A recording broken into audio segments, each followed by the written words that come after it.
FM 105.3MHz CPBC 가톨릭 평화방송입니다. HLQP. 지금은 완전히 새로운 폴더블 세상을 맞이할 시간. 갤럭시 Z 폴드 3, 플립 3. 삼성 갤럭시 Z 폴드 3, 플립 3가 5시를 알려드립니다.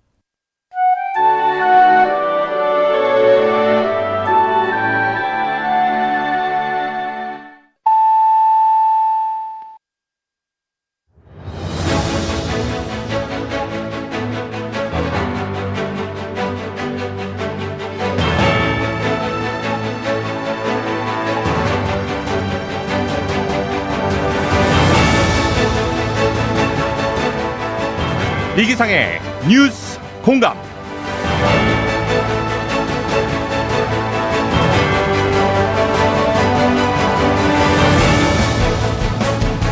청취자 여러분 안녕하십니까, 이기상입니다. 혹시 부재 서품식, 사제 서품식에 참석해 보신 적 있으신가요? 자, 지난달과 이달 전국 교구에서 사제 부재 서품식 소식이 연이어 들려오고 있습니다. 코로나19로 최소 인원만 참석하는 서품식이 대부분이었지만, 자, 하느님의 부르심에 온전히 자신의 삶으로 응답하는 예비 사제들의 모습을 온라인 생중계로 지켜보면서 그렇게 가슴이 뜨거울 수가 없었습니다. 예, 여기 있습니다. 서품식에서 울려 퍼지던 이 응답이 또 다른 성소를 살아가고 있는 우리의 일상에서도 응답이 되면 좋겠다는 생각을 해봅니다.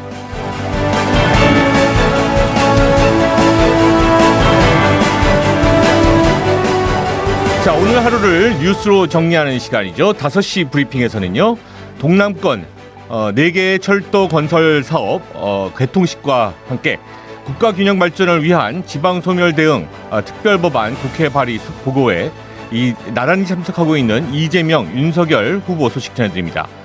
오늘의 픽 인터뷰에서는요, 대선 후보 릴레이 인터뷰 준비되어 있습니다. 대선 후보에게 듣는다 세 번째 시간으로 여야 거대 야당의 러브콜에도 불구하고 새로운 물결에 대선 주자로 나선 김동연 후보 직접 스튜디오에 모시고 김동연표 대선 공약들과 대선 전국 현안에 대한 입장과 견해 들어보겠습니다. 자, 화요일의 코너죠. 강미진의 평화공감에서는요, 어제 개막한 북한 노동당 제8기 제4차 전원회의 소식과 함께 북한의 코로나 백신 지원을 거부한 이유, 그리고 이번 주에 예정된 대남 대미 메시지에 대해서 강미진 NK투자개발 대표이사의 분석과 전망 들어보겠습니다.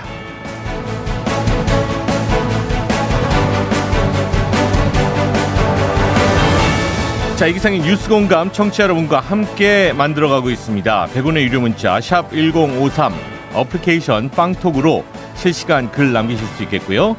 유튜브 이기상의 뉴스공감에서는 보이는 라디오 지금 함께 하실 수 있겠습니다. 청취자 여러분의 많은 참여 기다리면서요. 자, 오늘의 뉴스 공감 시작하겠습니다.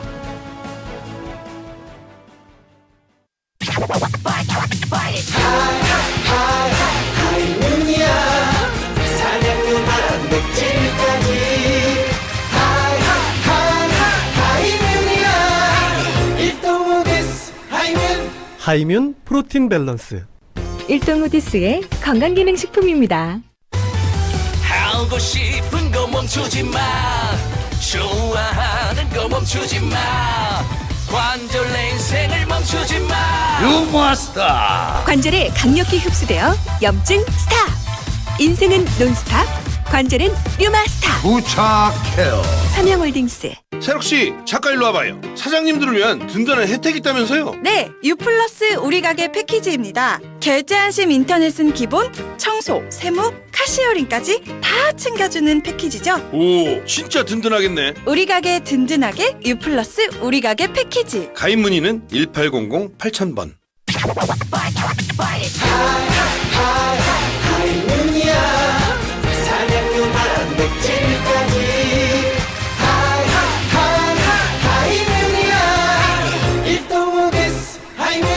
하이뮨 프로틴 밸런스.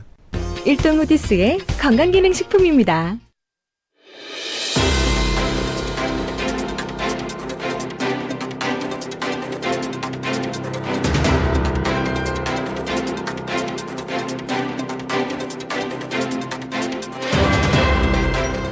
당신의 하루를 뉴스로 정리하는 시간 5시 브리핑.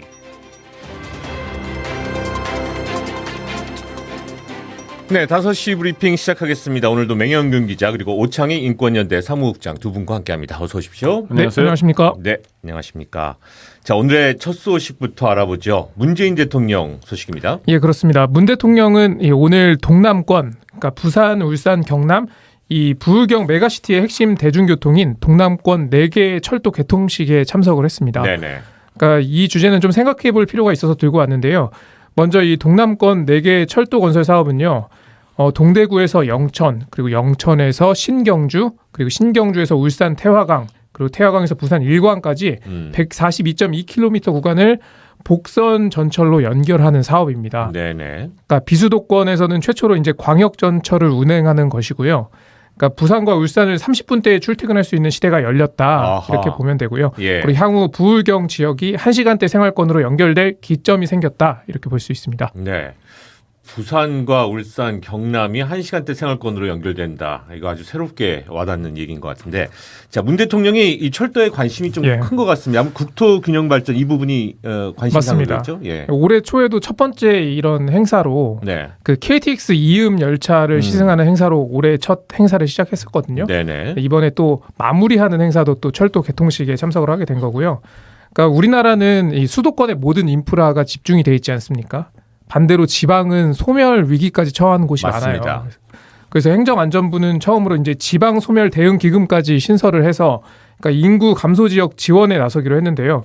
근데 도시가 매력이 없으면 아무리 돈을 쏟아붓는다고 해도 사람들이 가지 않을 거 아닙니까? 그렇죠. 예.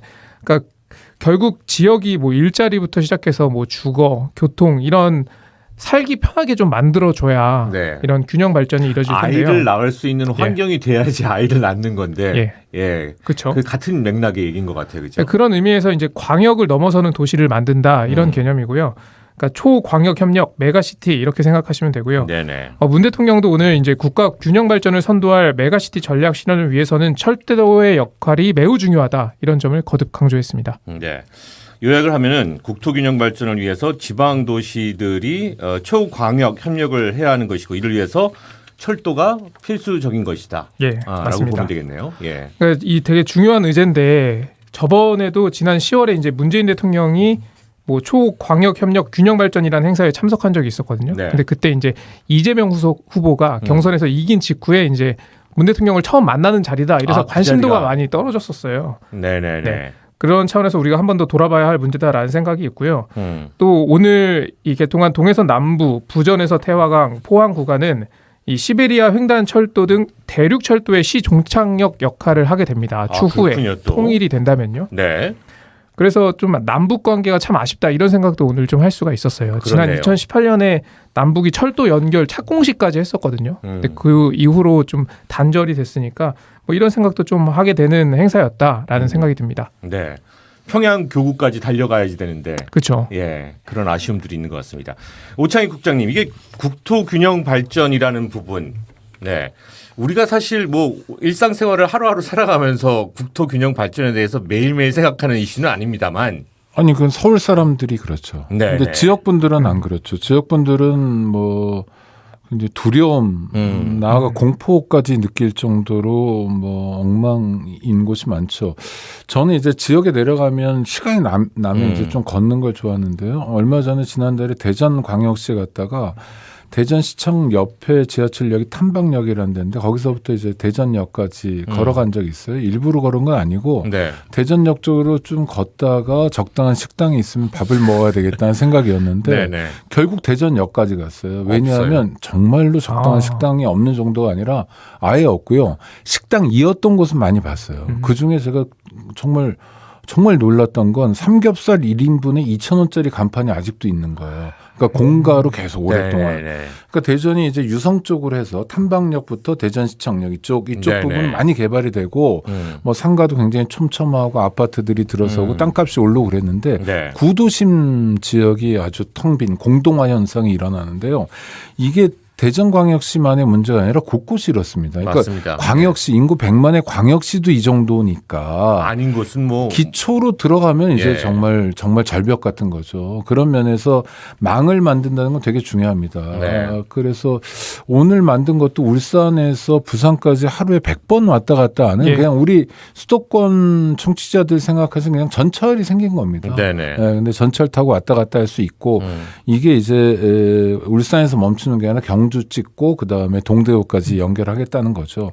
그러면 훨씬 더 편해지고 뭐 살만한 곳이 되는 건 분명한 거고요. 네. 근데 우리가 지금 건설 사업 특히 대규모 건설 사업을 도로공사 쪽으로 많이 역량을 기울였던 것이 사실입니다. 그런데 이미 대한민국은 국토 대비 도로율 를 따지면 전 세계 1위거든요. 네. 2등이 독일인데 거의 30년 전에 우리가 1등을 차지하고 부동의 1등입니다. 그러니까 그렇군요. 실제로 예. 고속도로들 보면 평일에도 그렇고 주말에도 그렇고 어떨 때 달리기 무서운 고속도로도 있어요. 20분째 차가 한 대도 안 보이는 고속도로 맞아요, 지역에 맞아요, 있습니다. 맞아요. 그런데 계속 예. 건설을 하는 거예요. 그리고 부담은 고스란히 수익자 부담이란 이유로 통행료를 받고요. 네. 뭐 유럽 대부분의 나라들이 고속도로 통행료가 없죠. 공공이니까 90km까지는 돈 안 내고 100km부터 돈 내는 이유는 뭐냐라고 하면 국가가 제대로 대답해야 되는데 하여튼 그렇게 과잉이다 싶을 정도로 도로 쪽의 건설은 되게 많았습니다. 그런데 철도 쪽으로는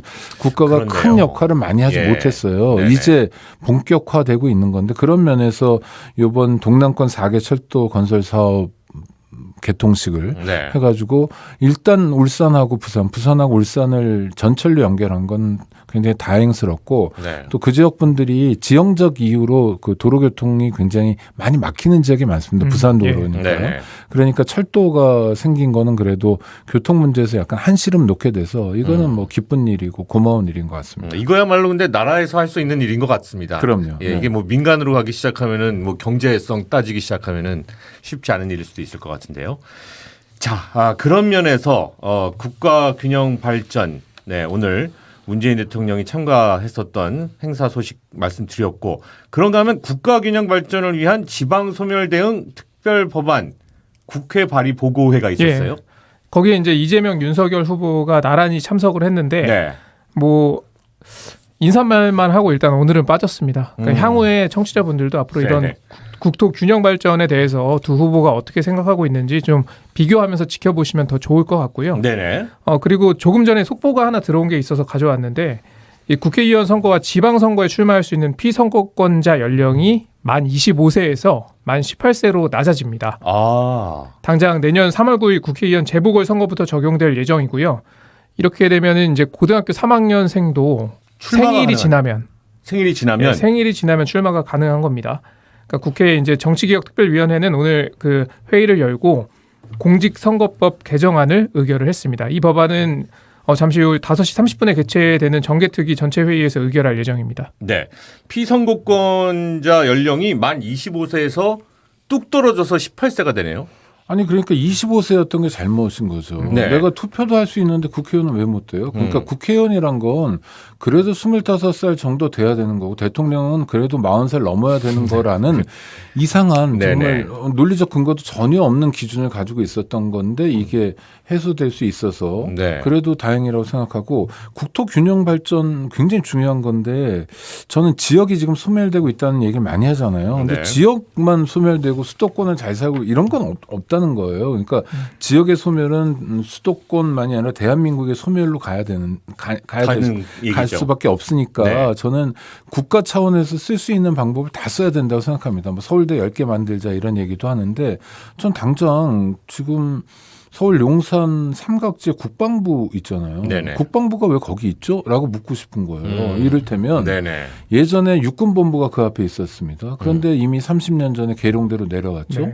그다음에 대방동, 대림동에 있던 공군본부, 해군본부도 다 계룡대로 넘어갔습니다. 그동안 버텼던 이유가 한미연합사령부가 용산에 있으니까 우리도 있어야 된다는 건데 내년에 내려가요. 평택으로. 국방부는 왜 있어야 되죠? 딱 하나예요. 국방부 소속 공무원들이 서울에서 근무하고 싶은 욕구를 실현시켜 주는 겁니다. 아니 정말로요. 그다음에 경리단길에 그 유명한 경리단 있잖아요. 이게 공식 명칭이 재정관리단이에요. 그러니까 회계부대입니다. 옛날에는 육군만 있었는데 통합해서 육해공군 그러니까 국군 재정관리단이에요. 이것도 이제 서울 용산에 있지 않습니까? 이태원 부근에. 그럼 왜 거기 있죠? 내려갈 수 있는 거죠. 계룡대로. 이렇게 국가 차원에서 할 수 있는 균형 발전 노력들을 다 기울여야 됩니다. 그리고 국회는 왜 여의도에 있죠?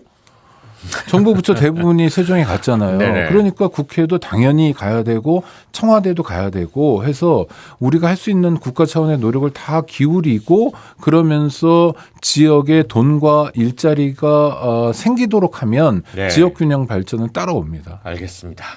그런 의미에서 오늘 오시는 이제 김동연 후보 2호 공약이 5개 서울 만들기였거든요. 맞습니다. 그래서 5개 서울. 예, 네. 인터뷰에서 더 얘기를 하면 좋을 것 같고요. 그리고 김동연 후보 이야기도 좀 했으면 하는데 네. 오늘 3호 공약을 발표를 했는데 3호 공약은 교육개혁이다 이렇게 밝혔습니다. 교육부를 폐지하겠다. 국가교육위원회를 개편하겠다 이렇게 했고요. 또 거점대학 중심으로 지방 국립대를 통폐합해서 서울대 수준으로 육성하겠다고 했습니다. 그리고 학생부 종합 전형을 폐지하고 수시를 내신 중심으로 단순화하겠다. 머리로는 고개가 끄덕여지는 공약들이었습니다. 네. 예. 현실적으로는 과연 어떤 변화가 있을 수 있는 건지. 그러니까 지역 예. 거점 대학을 서울대 수준으로 육성하려면 시간과 돈이 많이 들거든요. 그러지 말고 서울대를 쪼개면 안 되나 이런 질문을 이따가 한번 물어봐 주세요. 서울대를 쪼개서 네. 서울대 예를 들어서 뭐 로스쿨은 부산에 가고요. 의대는 광주로 가고요. 뭐 상대나 경제학과 이쪽은 뭐 대전으로 가고 아하. 이렇게 단과대별로 몇 개씩 쪼개는 거예요. 그냥 아예 움직이는 겁니다. 그러니까 서울대 의대는 부산에 있는 거예요. 그러면 서울대 의대 가고 싶은 사람들은 부산으로 가서 의대 교수를 하려고 해도 마찬가지고 학생으로서 또 뭐 수련도 마찬가지고 부산에서 살게 되는 거죠. 이렇게 하면 훨씬 더 빨리 갈 수 있죠. 이해관계가 어떤지 모르겠지만 상당히 신박하게 들리는데. 아니 아이디어는 서울대 관계자들은 싫어해요. 왜냐하면 그렇겠죠, 갑자기 좀? 서울 네. 낙성대 인근에 살다가 저쪽 부산으로 가야 되면 싫어하지만 네. 전 국민이 좋아할 수 있는 겁니다. 그러니까 지역 거점 대학을 이를테면 부산대를 전남대를 서울대 수준으로 어떻게 끌어올릴 거냐. 네. 결코 말처럼 구호처럼 만만하지 않고 5년 해가지고 되는 일도 아닙니다. 그러니 발상을 좀 전환하면 새로운 방식으로 접근할 수도 있을 것 같다. 네네네. 알겠습니다.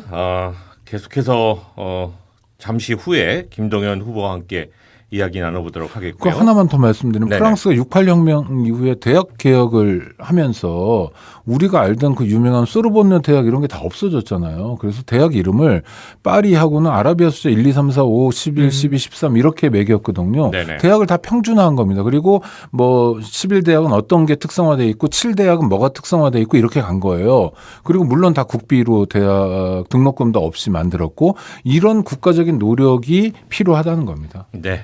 알겠습니다. 자, 그리고 김동연 대선 후보 3호 공약 발표는 좀 된 내용인데 오늘 이 부분에 대해서도 자세하게 좀 인터뷰를 통해서 나눠보도록 하겠습니다.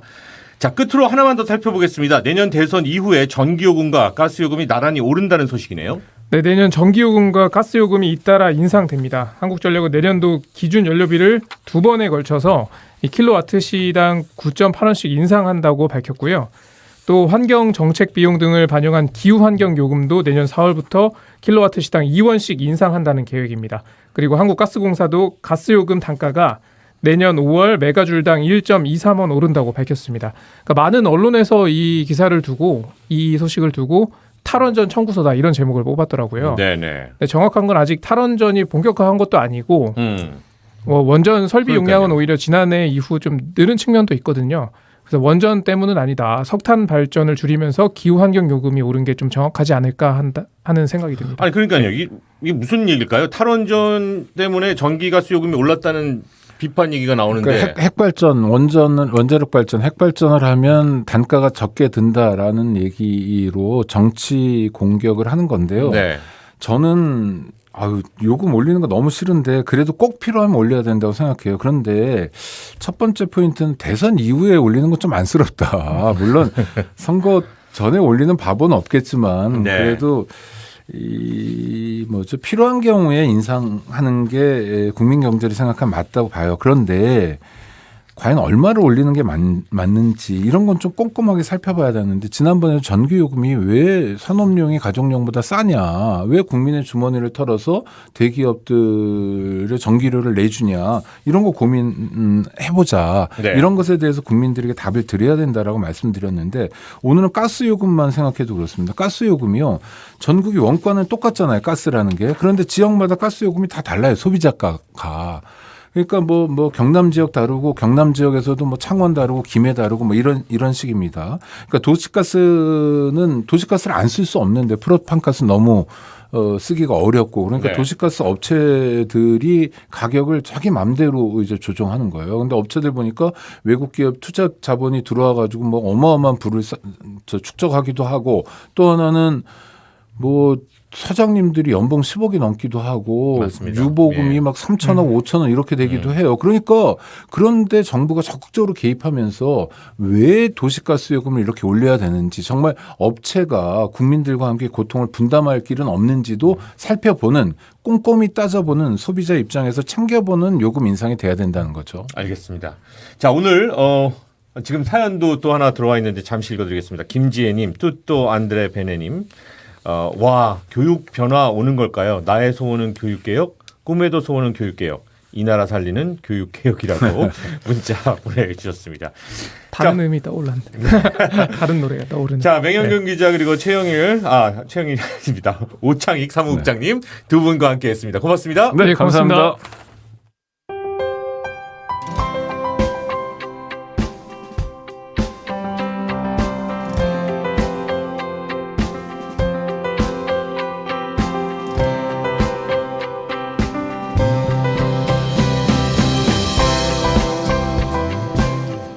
마음 따뜻해지는 뉴스부터 화가 나는 뉴스까지 이혜은 아나운서와 함께합니다. 자, 오늘도 뉴스 초이스 함께하겠습니다. 네, 안녕하세요. 뉴스초이스 아나운서 이혜은입니다. 자, 오늘의 첫 번째 이야기는요. 배달 음식 많이 드시나요? 예. 네. 원래는 배달 음식을 안 먹는 사람이었는데 예, 코로나가 저를 그렇게 만들었네요. 그렇죠. 핑계 코로나 좋다. 때문에도 그렇고 네. 저도 나와 살다 보니까 귀찮기도 하고 여러 가지 이유로 너무 잘 돼 있고 요즘에는 네, 그렇죠. 뭐든지 다 오니까. 예. 배달 음식 자주 주문해서 먹는데요. 네. 그런데 배달 주문을 할 때마다 우리가 내고 있는 배달 팁이 있잖아요. 네. 이 배달비가 인상 움직임을 보이고 있습니다. 최근 몇 년 동안 배달 시장이 급성장했는데 정작 배달 기사는 부족한 실정이에요. 이런 이야기 많이 들으셨을 건데 또 최근에는 배민원이라던가 쿠팡이츠처럼 단건 주문을 진행하는 경우가 대세가 되어가고 있다 보니까 네네. 라이더가 부족해서 라이더 확보를 위한 각종 프로모션을 하고 또 프로모션 비용이 배달비 인상으로 이어지는 현상이 나타나고 있습니다. 또 최근 서울, 인천, 세종, 부산 등 전국 각지의 배달 대행 업체들이 배달 기본료를 약 500원에서 1,000원가량 올렸고요. 또 천안도 내년 1월 1일부터는 기본료를 3,300원에서 4,400원으로 올릴 예정이라고 합니다. 네. 그러니까 사측과 라이더 측이 이제 협상을 진행을 하고 있는 거네요. 예. 네, 이미 오른 지역도 있고요. 배달의 네. 민족 같은 경우가 지금 협상을 진행하고 있는데요. 네. 협상 합의안 도출이 이미 됐습니다. 기존의 배민은 배달료 산정할 때 이 직선 거리를 기준으로 배달료를 측정해 왔어요. 이 측정 기준을 내비게이션으로 실제 이동하는 실거리 기준으로 변경해야 한다.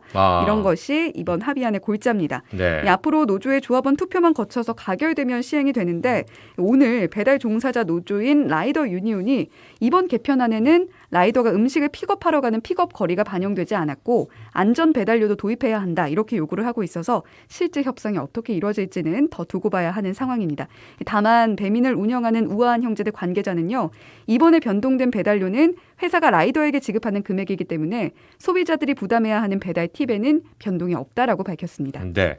이게 실제로 이동한 거리가 반영되는 것이 옳은 것 같고요. 네. 그런데 배달 기사님들도 노동에 대한 어떤 확실한 적절한 보상을 받는 것이 맞는데 이것이 결과적으로 또 소비자한테 오게 될 가능성이 있어서 네. 그 또한 또 걱정이 되고 예, 어렵습니다. 자, 오늘 뉴스 초이스 함께했습니다. 고맙습니다. 네, 고맙습니다.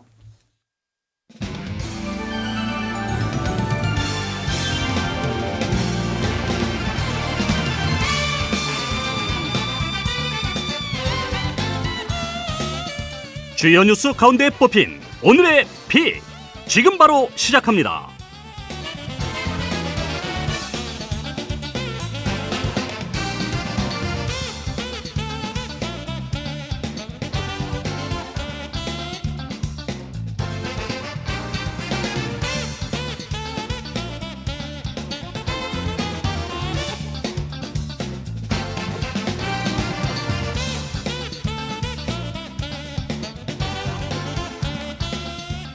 네, 20대 대선이 내일이면은 70일 앞으로 다가옵니다. 거대 양당 후보들의 지지율 독주 속에서 3지대 후보들의 발걸음이 또 빨라지고 있는 그런 상태고요. 대선 후보 릴레이 인터뷰 대선 후보에게 듣는다. 오늘 그 세 번째 시간 같습니다. 오늘 모실 분은요. 최근 새로운 물결이라는 신당을 창당하고 지난 크리스마스 이브에는 국회 정문에서 붕어반 장수로 깜짝 변신을 했던 분이기도 합니다. 새로운 물결 대표 김동연 후보 오늘 모셨습니다. 네, 어서 오십시오. 네, 반갑습니다. 반갑습니다. 네. 아유, 김동연 후보님을 이렇게 또 직접 뵙게 되네요. 예. 불러주셔서 고맙습니다. 반갑습니다. 네, 네. 오늘 평화 방송에는 첫 처음 나옵니다. 발걸음이라고 말씀을 드렸어요. 네. 처음 나왔습니다. 네, 네. 환영하고요. 아유, 고맙습니다. 예. 가톨릭 평화방송 뭐 청취자 여러분들 처음 만나 보시는데 예. 인사 말씀 하시겠습니까? 예, 청취자 여러분 반갑습니다. 그리고 이렇게 불러주셔서 감사합니다. 어려운 한 해 보내셨을 겁니다. 마음만이라도 따뜻하게 하고 며칠 전 성탈이었는데 그 따뜻한 마음 간직하면서 새해 맞으시기 바랍니다. 네. 감사합니다. 네. 김동연 후보님 뭐 여러 가지 평가들과 이야기들이 있지만 저는 요 근래 들었던 것 중에서 가장 인상적이었던 네. 것은 지지율만 빼고 다 가진 후보다. 다 갖춘 후보다. 예, 저도 그 얘기 들었습니다. 예. 그러게 말이에요. 그 표현에 대해서는 어떻게 반응을 하셨나요? 감사하기도 하고요. 다 네네. 갖췄다고 하니까요. 네. 그런데 지금 대선 출마한 사람으로 지지율만 빼고 나니까 좀 안타깝고요. 예. 그래서 그 지지율도 올리도록 하겠습니다. 올라가야죠. 네. 예. 지난주에 그 새로운 물결 중앙당 창당까지 마무리를 하셨습니다. 전국구 정당 하나 만드는 게 보통 일이 아니죠. 예, 그게 굉장히 어려운 일인데 저희는 사실은 아마 정당 사사상 가장 빨리 만들었을 것 같아요. 그런가요? 네. 예. 5개 광역지구당을 요건으로 하는데 저희가 5개 지구당을 뭐 네트로는 불과 2, 3주 만에 다 요건을 채웠습니다. 각 지구당별로 1,000명의 당원이 필요한데 네. 저희가 한 7,700명 당원이 오셨고 과거에 정치에 몸담았던 분 한 분도 안 계시고 우리 주변에 있는 서민, 시민 다양한 직종에 있는 분들이 자발적으로 네네. 참여를 해 주셨고 뭐 비용도 각자가 분담하셨고 아주 그래요? 예, 독특한 저희가 주장하는 게 아래로부터의 반란이었거든요. 네네. 그래서 그야말로 그런 서민, 시민들이 참여해 주셔서 빠른 시간에 만들었다. 이렇게 이해하시면 될 것 같습니다. 그런 분들 찾아내는 것도 쉬운 일이 아니었을 것 같은데. 제가 부총리 그만두고 한 2년 반 전국을 다녔습니다. 네. 그때는 뭐 정치를 염두에 두지 않고 첫째로는 수많은 제의를 거절하려고 서로를 떠나 있었고요. 네네. 그러면서 많은 분들의 삶 속에 들어가서 제가 농민, 어민, 소상공인, 자영업자, 중소기업인, 대학생, 뭐 취준생들 만났는데 네네. 정치 목적이 전혀 아니었고요. 그렇게 2년 반 만났는데 나중에 이제 제가 정치를 선언했더니 그때 만나셨던 분들이 상당히 그 자발적으로 주축이 돼 주셨어요. 그래요? 네, 이분들이 예. 이제 막 옆에 알리고 해가지고 해서 상당히 이제까지 정치권에 행태와는 전혀 다른 모습으로 정당을 만들었습니다. 새로운 물결이네요. 네, 그렇습니다. 네. 실제로 이제 김동연 후보의 대선 공약 1호 네. 뭐 아는 분들도 많이 계시겠지만 혹시나 모르는 분들을 위해서 순서를 기준으로 하면 1호 공약은 공무원 개혁이었었고요. 네. 제가 6번의 공약을 발표했는데 그중에 가장 중점을 두는 것을 하라면은 길게 봐서는 권력구조 개편, 네. 아주 짧게 봐서는 이제 지금 소상공인과 자영업자 대책.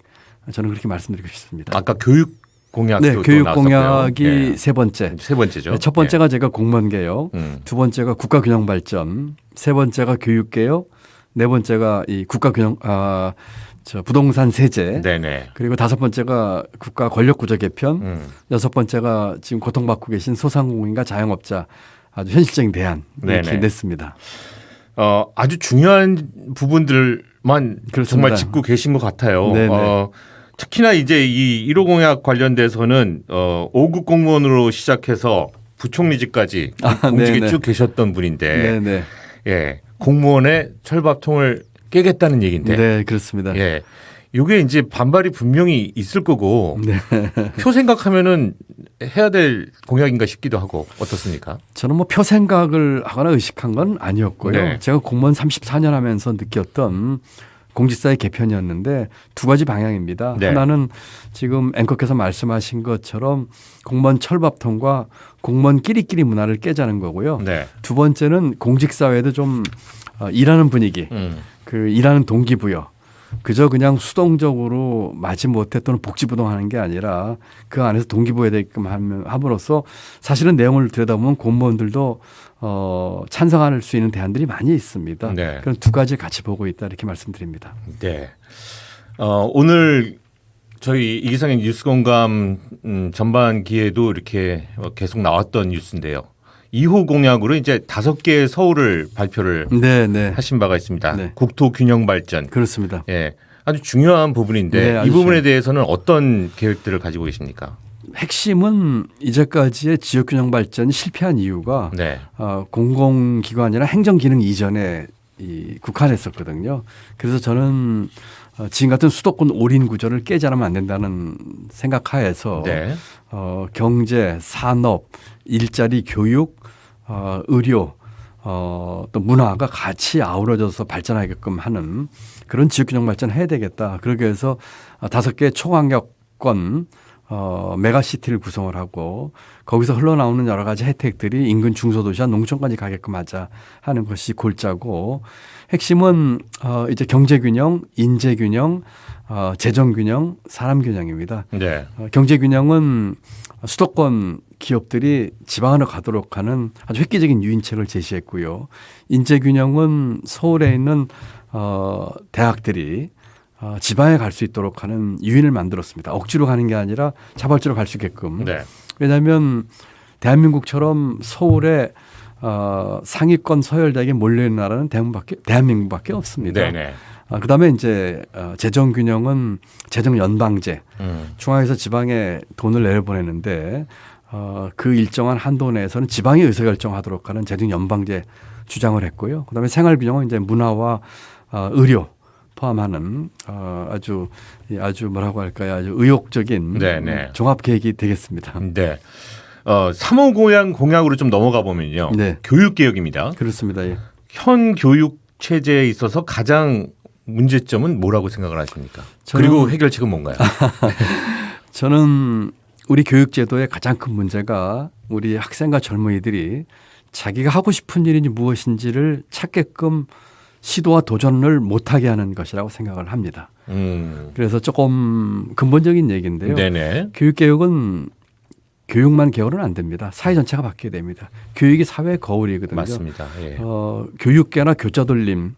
제가 대학 총장하면서 대학 개혁은 해봤어요. 우리 학교 개혁은 해봤는데 대학 네네. 교육 개혁은 안 됩니다.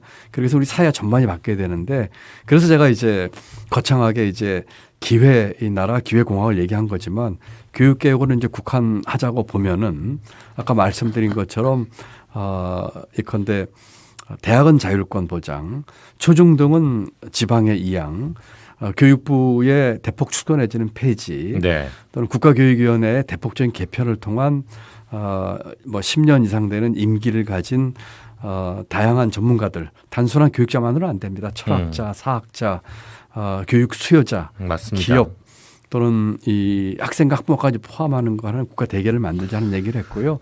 대학 입시제도 개혁부터 포함해서 쭉 이제 이 구성 요소들을 했습니다. 그렇지만 기본적으로 우리 사회 전체가 바뀌지 않으면 그 첫 번째로 정치 개혁부터 되지 않으면 교육 바뀌기 어렵다고 생각합니다. 네. 참여정부로 시작해서 뭐 이명박 정부, 박근혜 정부, 예, 문재인 정부까지 경제통이십니다. 네, 그렇습니다. 예. 그래서 또 많은 분들이 이제 바라보고 계신 부분들이 있는 것 같고요. 경제 관련된 이슈에 대해서 이제 뭐 타 후보들의 이야기들 조금 이야기를 나눠보면은 윤석열 국민의힘 후보가 어제 1천만 개미 투자자를 살리겠다면서 증권거래세 완전 폐지, 공매도 개선을 골자로 하는 개인 투자자 보호 공약 뭐 이렇게 발표를 했습니다. 이 부분에 대해서는 지금 미소를 지면서 들으셨는데 어떤 평가를 하고 계신가요? 그 윤석열 후보든 이재명 후보든 내는 경제 공약을 보면 저는 세 가지가 부족하다고 생각합니다. 첫 번째는 경제 철학 부재입니다. 경제 정책은 하나 이렇게 미시적으로 마이크로가 이걸 하겠다고 하는 것은 해결 안 됩니다. 경제 전반에 대한 이해가 있어야 됩니다. 경제 철학이 있어야 됩니다. 두 번째는 경제의 이와 같은 문제를 해결하는 종합적인 대책.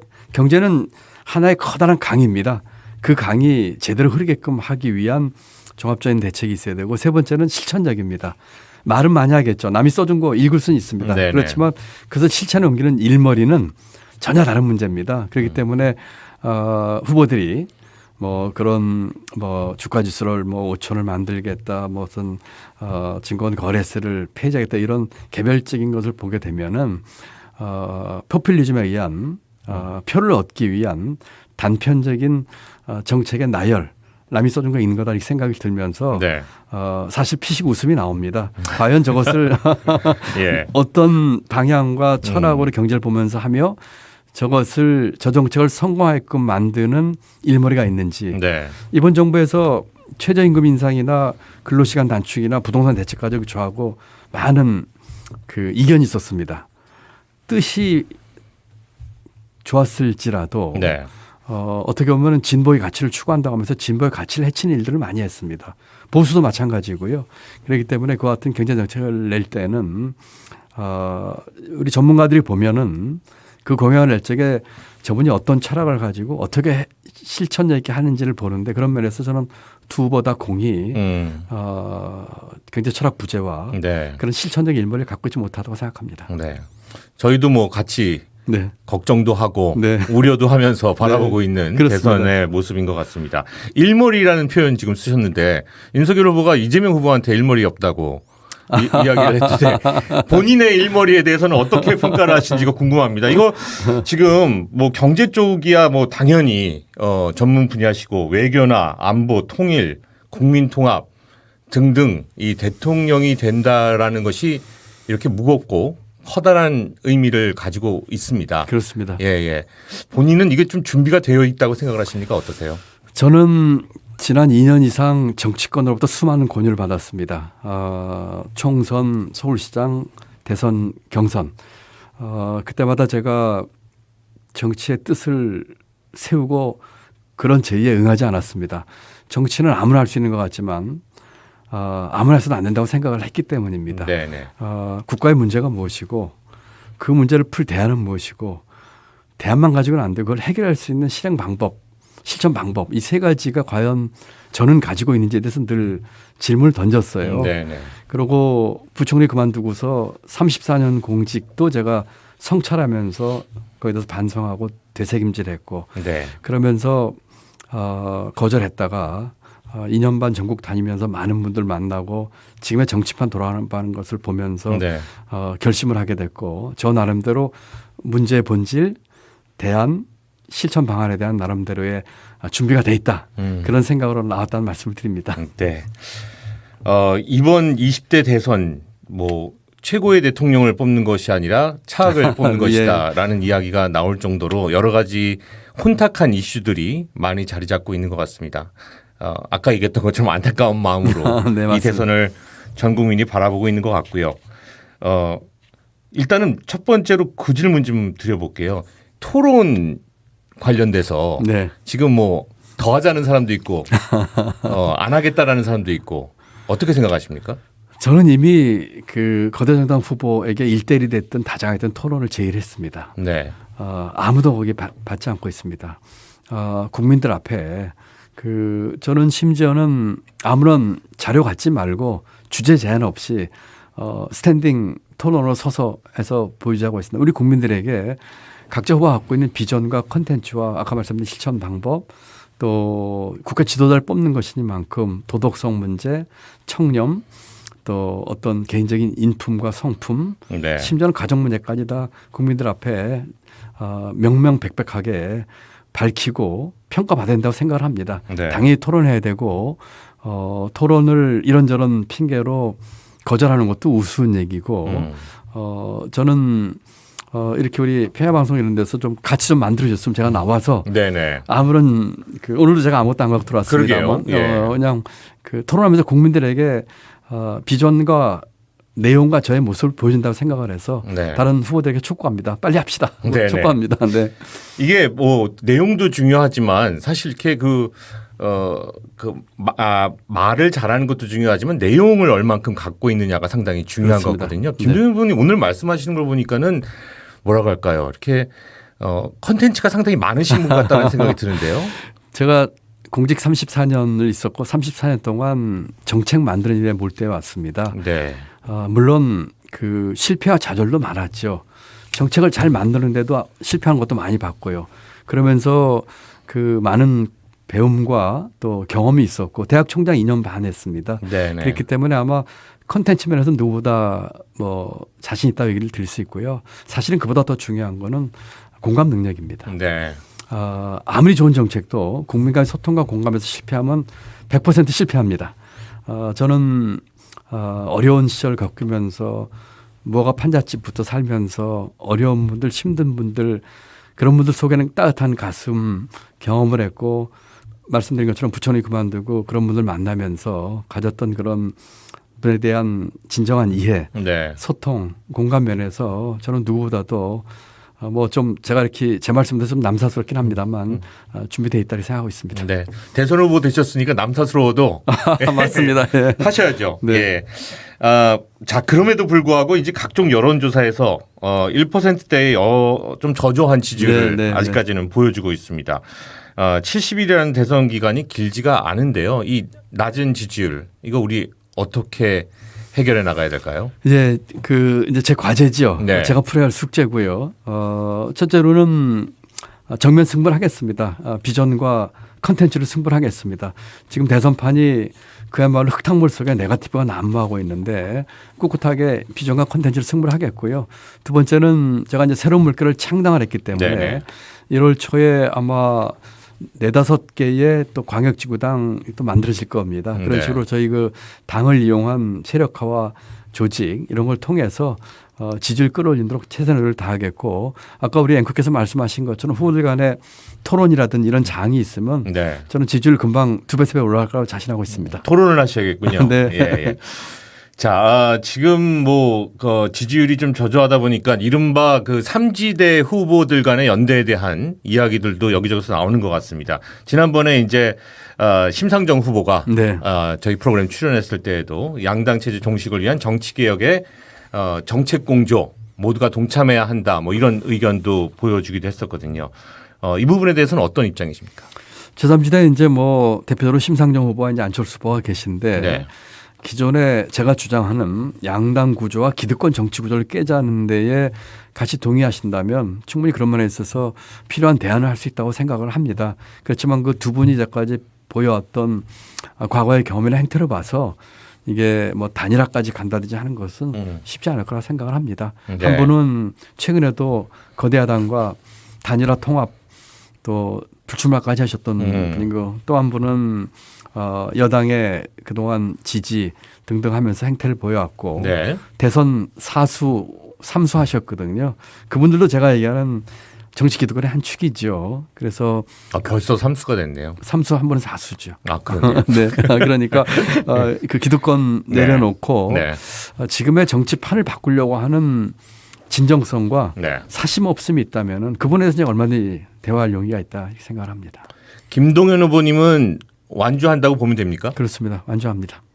완주하지 않을 생각이면은 제가 총선에서 뭐 백지수표를 주겠다든지 네. 서울시장 보선에서 양쪽 다 나와달라든지 또 양당 다 대선 경선 참여를 저게 강하게 요청을 했고 좋은 조건으로 네. 또 몇 달 전에는 국무총리 첫 번째로 받았는데 다 거절했거든요. 지금 같은 그 말씀하신 그런 제의들이 다 있었다는 그렇습니다. 말씀인 예, 거죠? 다 있었는데 제가 그렇게 크게 주저하지 않고 다 거절했습니다.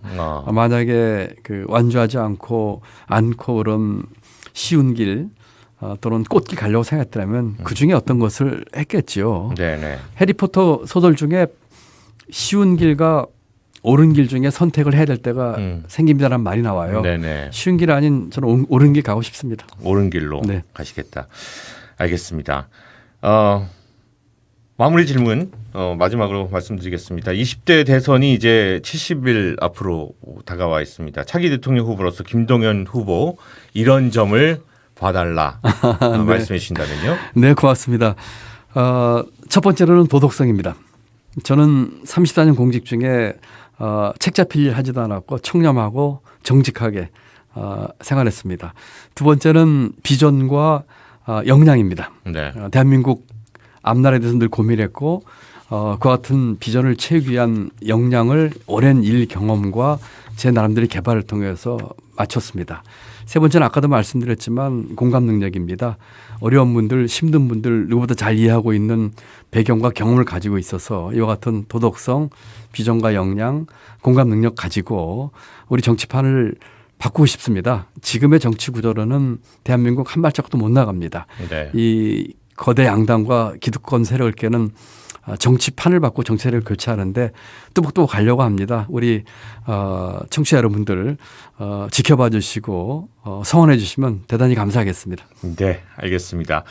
자, 크리스티나 림 씨입니다. 김동연 후보님 끝까지 완주하셔서 대한민국의 새 물결, 새 바람을 일으켜 주세요. 교육개혁 정말로 필요합니다. 라고 이렇게 또 남겨주셨습니다. 감사합니다. 네. 네, 뭐 오늘 저도 국민의 한 사람으로서 김동연 후보님을 또 새롭게 발견한 것 같아서 아주 반가운 마음입니다. 자, 새로운 물결 김동연 후보와 함께 20대 대선에 출마하는 각오와 공약들에 대해서 함께 이야기 나눠봤습니다. 오늘 고맙습니다. 네, 감사합니다.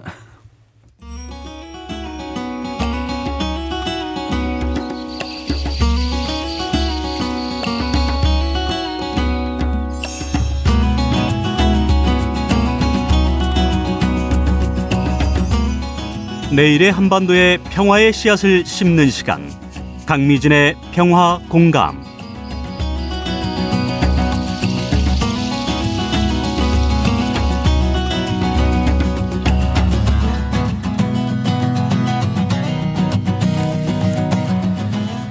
네, 오늘 여러분과 함께 화요일 날 함께하는 코너죠. 강미진의 뉴스 공감, 또 강미진 NK투자개발의 대표 이사님과 함께 풀어나가도록 하겠습니다. 반갑습니다. 네, 안녕하세요. 네, 또 일주일 만에 네. 뵙네요. 예. 북한이 어제 진행한 노동당 전원회의와 관련해서 통일부가 대화와 협력의 길로 나서는 선택을 하길 바란다. 네. 라고 밝혔습니다. 네. 예. 이게 지금 그 긍정적인 사인인가요? 아니면은 견제의 사인인가요? 뭔가요? 사실 이제 북한은 가늠하기 어렵잖아요. 네네. 실질적으로 북한의 기분을 파악하거나 아니면 반응을 파악하기가 상당히 어렵습니다. 네. 그래서 북한이 어떤 정책을 내놓냐는 정말 간간히 맞춰가는 그런 사람들이 있긴 한데. 그래서 이 코너에서 그냥 저희는 일주일에 한 번씩 여쭤보는 걸로 지금 간간히 넘어가고 있어요. 너무 이렇게 알 수가 없으니까. 네. 예. 사실 북한이 어제 이제 한국 언론은 아마도 최고사령관으로 추대된 30날의 회의를 소집할 거다. 이런 이제 그 좀 넘겨찍기 위한 그런 뉴스 좀 있었는데 어제 이제 소집을 했습니다. 네. 그리고 한 3, 4일 전에 지방에선 대표들이 다 평양으로 출발했고요. 아마도 이제 그 노동신문이 밝힌 데 의하면 이제 그 이 전원회의를 통해서 지금까지 해왔던 그러니까 승리라는 표현을 썼더라고요. 그러니까 승리의 다음 단계로 넘어갈 그런 새로운 정책들을 좀 할 거다. 이게 노동당 이제 전원회의는 당대회가 없는 기간에 이제 소집되는 그런 회의들이잖아요. 그 기간에 뭐 당정책이라든가 또 인사 문제 이런 것들을 이제 처리하거나 결정하는 그런 회의가 전원회의인데 이 회의를 통해서 이제 북한이 다양하게 그 기간에 당대회를 연 이후의 기간의 성과들이라든가 또 무조건 이거는 고쳐야 된다 이런 부분을 넘겨찍고 넘어갈 걸로 이제 보입니다. 네, 아마도 네. 이제 그 저는 이런 대북 메시지가 이제 발표가 됐으니까 그거에 대해서도 관심을 보이지 않을까. 그거에 대해서도 꼭 이제 북한이 대화나 협력에 북한이 좀 코로나 때문에 오랫동안 좀 힘들잖아요. 네네. 그것 때문에 협력에 나설 가능성은 좀 있어 보인다고 저는 봅니다. 네. 힘들었기 때문에 어떻게 보면은 대화 협력 일로 나설 수 있는 여러 가지 모멘텀들은 더 가까이 와 있는 것 같다. 네. 그런데 이제 거기에 관건이 하나 좀 네. 이제 조건이 하나 있는 거는 어떤 걸로 볼 수 있냐면 대선이라든가 뭐 이런 것도 네. 이제 좀 많이 관여가 되는데 네. 한국의 지금 투표자들의 민심이 어느 쪽으로 쏠렸나도 이제 북한의 대화냐 협력이나 이것도 이제 고민할 필요가 있겠죠. 네. 아주 관심 있게들 지켜보고 계시겠네요. 그렇죠. 이쪽에서도. 북한이 네. 상당히 관심을 가질 겁니다. 네. 자, 북한은 그 코로나19와 관련해서 국제적 지원에도 빗장을 단단히 네. 걸어놓고 있는 상태예요. 이런 가운데서 이제 국제 백신 공급 프로젝트인 코백스의 추가 배정으로 북한에 제공될 아스트라제네카 백신이 네. 800만 회 800만여 분을 지금 넘겼다고 하는데 북한이 수용을 안 하고 있는 상태인 거죠? 사실 북한은 어떻게 보면 이 백신 자체를 믿지 않는 것 같아요. 그러니까 노동신문에 보게 되면 어떻게 뭐 해라, 뭐 환경을 깨끗하게 해라, 날고기를 먹지 말아라, 뭐 여러 가지 그런 그 할 걸 다 이제 제시를 하거든요. 그리고 실제 북한 전체 주민이 볼 수 있는 강연제강에 그 행동 지침이 다 이제 단계별로 나와 있어요. 네. 그리고 스마트폰에도 저번에 방송하다시피 네네. 다 나와 있잖아요. 그렇게 하지만 백신을 맞아야 된다는 문구는 단 한 곳도 없거든요. 그리고 노동신문에도 백신을 맞은 그런 사람들도 죽어 나간다 이런 얘기들도 하고 있거든요. 그러니까 백신에 대한 확실한 그런 믿음이 좀 없지 않을까. 그리고 현재 북한 주민들은 우리가 지금까지 해왔던 그러니까 백신을 맞은 나라들에서도 코로나가 창궐하고 있는데 우리는 백신을 맞지 않아도 코로나로 죽는 이 정도 사람이 해내고 없다. 있다. 그렇기 때문에 우리가 가지고 있는 이 그 방역 시스템만으로도 코로나를 이길 수 있다는 그런 자신감이 좀 있지 않을까. 네. 그리고 북한 전체 주민들하고도 이제 좀 얘기를 해보게 되면 아마도 북한 주민들은 우리는 우리나라에서 제시한 방역 지침을 잘 지키다 보니까 우리나라에는 코로나가 없다. 실제 저희 NK투자개발이 북한의 한 19개의 지역을 조사하고 있는데 그 코로나 관련한 질문에 우리나라에는 코로나가 없어요. 이게 정답이거든요. 그 전체 주민들이. 그러니까 아마도 본인들이 국가에서부터 받은 그런 방역 시스템이 가장 우월하다고 생각을 하고 있는 것 같습니다. 그러니까 진짜로 없는 걸까요, 근데? 지금 계속 이 질문 사실 네. 제가 몇 네, 번이나 몇 번을, 네. 드리게 되는 건데 네. 북한의 코로나 상황을 우리가 모르고 있으니까 말이죠. 네, 그렇죠. 근데 저희가 전 세계에 이제 다 퍼져 있는데. 네. 그 북한은 일단 문을 닫아매고 왕복하는 사람들이 없어요. 외부하고 이제 네. 나갔다 들어가는 사람들이 없는데 일단 외부에서 들어오는 사람들도 이제 방역을 40일 동안 무조건 하고 있는 상태고. 40일이요? 네, 40일 동안 이제 그 격리 기간을 격리 기간이 거치거든요. 40일이에요. 그래서 예. 코로나 환자가 있냐 없냐를 이제 저희가 조사하다 보니까 그 예방원이라는 게 있어요. 북한이. 네. 그 예방원에 한때 코로나에 의심된 환자들이 엄청 많이 이제 그게 그 격리가 돼 있었는데 예. 지금은 없다고 하더라고요. 아, 그래요? 네. 알 수 없는 그런 또 부분이 있는 것 같고요.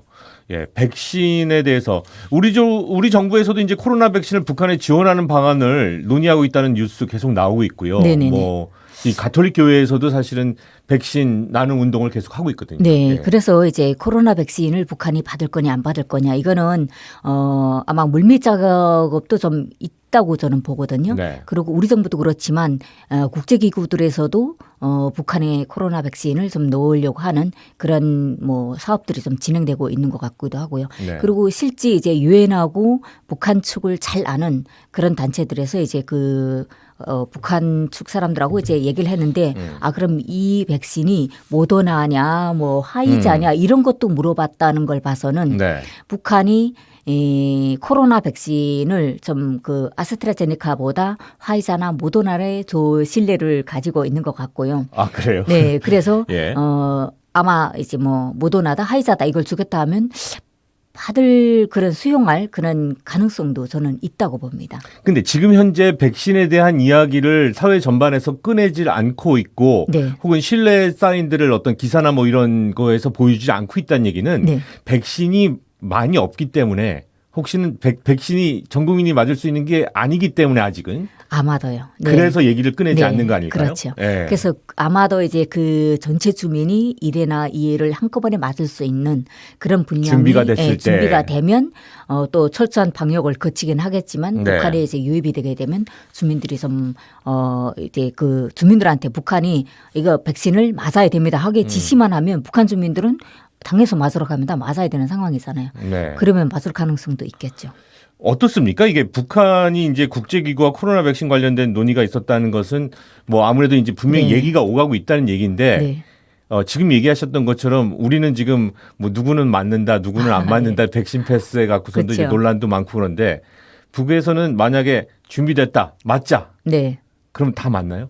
아마도 이제 그 북한은 중앙 수직 구도가 지금 다 체계화가 되어 있잖아요. 그래서 네. 중앙에서 각 지역에 있는 그 방역소나 의료 그 기관들에 주게 되면 호담당제가 다 있기 때문에 담당 간호사가 나가서 담당 의사가 나가서 지역의 주민들 다 놔주는 걸로.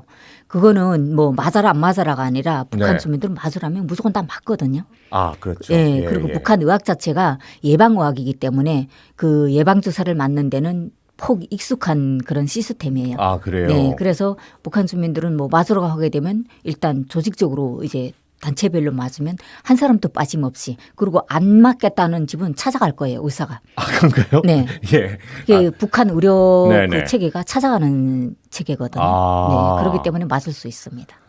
그냥 문제가 있다. 그러면 근데 그 백신을 떠나서 다른 것들도 예방적인 부분으로 그 접근한다고 얘기하셨는데 네.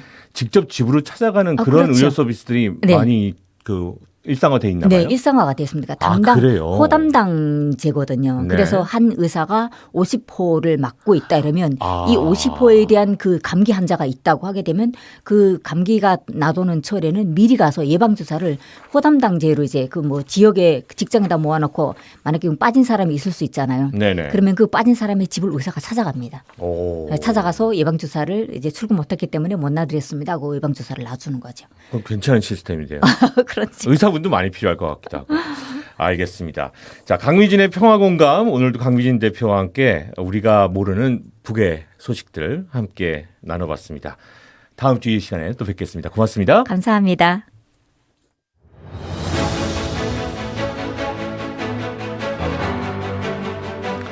네, 12월 28일 화요일 이기상의 뉴스공감 함께 하셨습니다. 저는 내일 오후 5시에 여러분의 하루를 정리해드릴 뉴스들 가지고 다시 또 찾아뵙도록 하겠습니다. 함께해 주신 모든 여러분 고맙습니다. 이기상의 뉴스공감 내일 찾아뵙겠습니다.